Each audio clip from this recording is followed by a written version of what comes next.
Hello കുട്ടികളെ, ഇന്ന് നമുക്കൊരു പുതിയ കഥ കേൾക്കാം. കൊറ്റിയും കുറുക്കനും. ഒരു കൊറ്റിയും കുറുക്കനും ഒരു കാട്ടിൽ താമസിച്ചിരുന്നു. അവർ വളരെ നല്ല കൂട്ടുകാരായിരുന്നു. പക്ഷേ കുറുക്കൻ ഇത്തിരി അഹങ്കാരം കൂടുതലായിരുന്നു. കൊറ്റിയേക്കാളും വലുത് താനാണ് എന്ന് കുറുക്കൻ എപ്പോഴും വിചാരിച്ചിരുന്നു.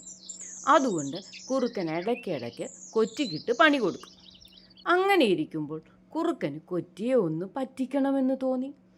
കൊറ്റി ഒരു ദിവസം മീൻ പിടിക്കാനായി വളരെ ശ്രദ്ധയോടെ കുളത്തിലേക്ക് ഒറ്റക്കാലിൽ നോക്കിക്കൊണ്ട് നിൽക്കുന്ന സമയം കുറുക്കൻ കണ്ടു. കൊറ്റിയുടെ അടുത്തെത്തി. കൊറ്റിയുടെ നിൽപ്പ് കണ്ടപ്പോൾ കുറുക്കന് കൊറ്റിയെ ഒന്ന് കളിപ്പിക്കണമെന്നൊരു തോന്നൽ.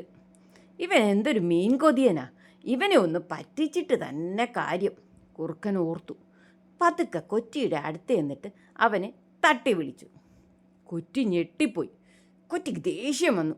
കൊറ്റി ദേഷ്യത്തോടുകൂടി കുറുക്കനോട് ചോദിച്ചു, നീ എന്താ വൈ കാണിച്ചത്?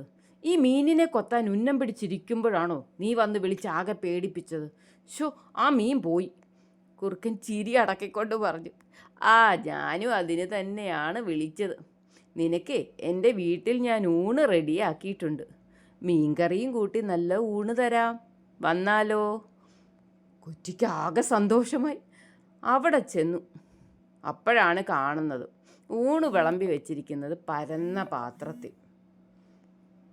കൊറ്റിക്ക് എങ്ങനെ കഴിക്കാൻ പറ്റും? കൊറ്റിക്കൊന്നും കഴിക്കാൻ പറ്റിയില്ല. കുറുക്കൻ നല്ല വൃത്തിയായിട്ട് കഴിച്ച് ഏമ്പക്കമൊക്കെ വിട്ട് അങ്ങനെ എഴുന്നേറ്റ് വന്നു. തന്നെ കളിയാക്കാൻ വേണ്ടിയാണ് കുറുക്കൻ ഇത് ചെയ്തതെന്ന് കൊറ്റിക്ക് മനസ്സിലായി. 2 ആഴ്ചയ്ക്ക് ശേഷം കൊറ്റിയും കുറുക്കനെ അത്താഴത്തിന് വിളിച്ചു. കുറുക്കൻ്റെ വിചാരം കുറുക്കന് മാത്രമേ ബുദ്ധിയുള്ളെന്നാ. കുറുക്കന് വേണ്ടി നല്ല 1-ാം തരം കോഴിക്കറിയും ഉണ്ടാക്കി വെച്ചിരുന്നു. പക്ഷെ വിളമ്പിയതേ കഴുത്ത് കുടുസായ നീളം പാത്രത്തിലാണത് മാത്രം.